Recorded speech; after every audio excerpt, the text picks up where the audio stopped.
अस्सलामुअलैकुम व्यूअर्स, कैसे हैं आप सब। उम्मीद करती हूँ खैरियत से होंगे। Welcome to my channel Inshara food recipe. आज मैं आपके लिए रेसिपी लेकर आई हूँ मटन पुलाव की। यखनी पुलाव बनाएंगे आज, बहुत ही टेस्टी और बहुत ही मज़ेदार है।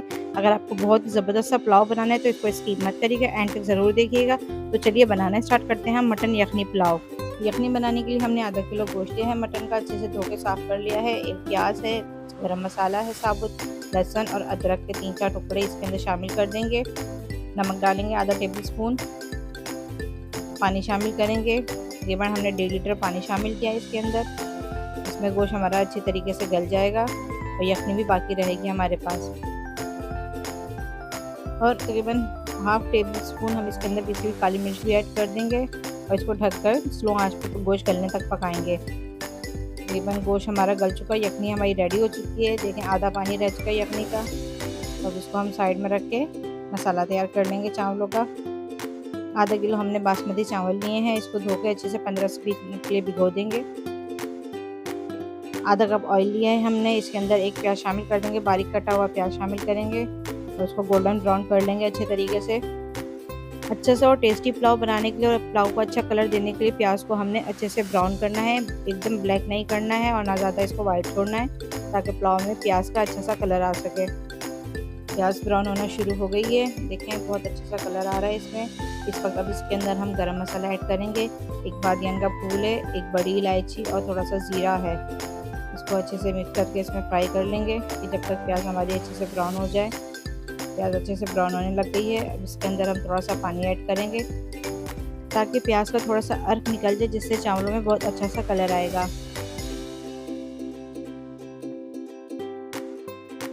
अब इसके अंदर लहसुन अदरक का पेस्ट शामिल करेंगे। हरी मिर्चें, लहसुन अदरक हमने एक साथ पीसी हुई, तकरीबन 1.5 चम्मच हमने इसमें लहसुन अदरक का पेस्ट शामिल किया है।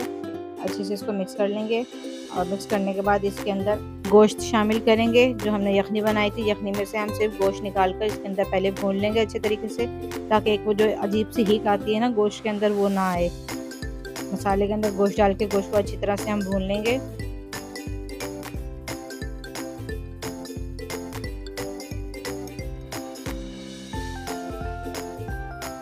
गोश्त को हमने अच्छी तरीके से भून लिया। अब इसके अंदर हम हरी मिर्चें और काली मिर्चें दोनों चीज़ हमने साबुत ली थी, उसको सिल के ऊपर अच्छे से पीस लिया है। आप चाहे तो इसको ग्राइंडर भी कर सकते हैं, सिल के ऊपर बहुत ज़्यादा अच्छा सा टेस्ट आता है मसाले पिसे हुए हों तो। इसको इसमें अच्छे तरीके से मिक्स कर देंगे पुलाव के अंदर, इसी का टेस्ट बहुत अच्छा लगता है। ये तो मस्ट है पुलाव के लिए। ये मसाला भी हमने बहुत अच्छे से भून लिया। अब इसके अंदर दही शामिल कर देंगे। 1 कप तकरीबन दही लिया हमने फेंटा हुआ। दही डालकर भी इसको अच्छे से भून लेंगे हम, ताकि दही का पानी भी खुश्क हो जाए। पुलाव का मसाला बहुत अच्छे से हमारा रेडी हो चुका है, भून चुका है। देखें घी भी ऊपर आ चुका है, बहुत ही ज़बरदस्त लग रहा है। अच्छी तरह मसाला भूनने के बाद इसके अंदर हम 2 टेबलस्पून सिरका शामिल करेंगे, जिससे पुलाव के अंदर इसका टेस्ट बहुत अच्छा आएगा।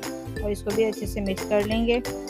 इसके बाद इसके अंदर हम चावल शामिल कर देंगे, धो के हमने जो भिगो के रखे थे अच्छे तरीके से।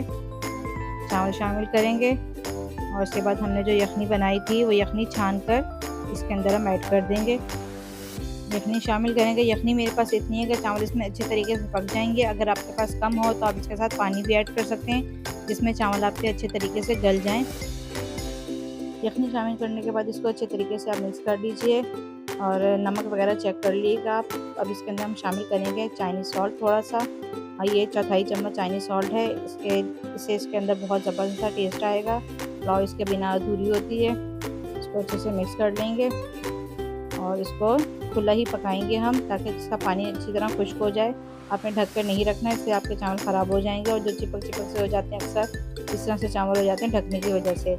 इसको हम खुला ही पकाएंगे ताकि हमारे चावल अच्छे से और खिले खिले पकें। काफ़ी हद तक पानी खुश्क हो चुका है चावलों का। अब इसके अंदर हम पुदीना ऐड कर देंगे, 2-3 हरी मिर्चें साबुत और 4-5 नींबू के स्लाइस हैं जो हमने काटे थे, वो इसमें शामिल कर देंगे और अच्छे से इसको मिक्स करेंगे ताकि इसका पानी अच्छे तरीके से खुश्क हो जाए। तकरीबन चावलों का पानी खुश्क हो चुका है। अब इसको हम दम पे लगा देंगे। इसको तकरीबन 10 मिनट के लिए हम दम लगाएंगे, बिल्कुल मीडियम आंच पे। पहले नीचे हम तवा रखेंगे, फिर ऊपर से उसको कवर कर देंगे ताकि अच्छे तरीके से चावल हमारे पक जाएँ जो कनी रह गई थी। तकरीबन 10 मिनट हो चुके हैं। अब इसको चेक कर लेते हैं। माशाल्लाह से चावल हमारे बिल्कुल रेडी हैं, बहुत ही ज़बरदस्त लग रहे हैं और बहुत अच्छे तरीके से पक चुके हैं। ये बहुत ही टेस्टी हैं, आप इसे ज़रूर ट्राई कीजिएगा। तो चलिए इसको अब हम सर्व करते हैं। माशाल्लाह से बहुत ही ज़बरदस्त लग रहे हैं, बहुत ही ज़बरदस्त खुशबू आ रही है। आप भी ज़रूर ट्राई कीजिएगा और हमें कमेंट करके ज़रूर बताइएगा ये कैसे लगी आपको हमारी आज की रेसिपी। अगर आप हमारे चैनल पर नए हैं तो सब्सक्राइब करना मत भूलिएगा, लाइक और शेयर भी ज़रूर कीजिएगा। और बहुत सी अच्छी अच्छी वीडियोस देखने के लिए देखते रहिए इंशिरा फूड रेसिपी। दुआ में याद रखिएगा, फिर मिलेंगे एक और अच्छी सी रेसिपी के साथ। जब तक के लिए अल्लाह हाफ़िज़।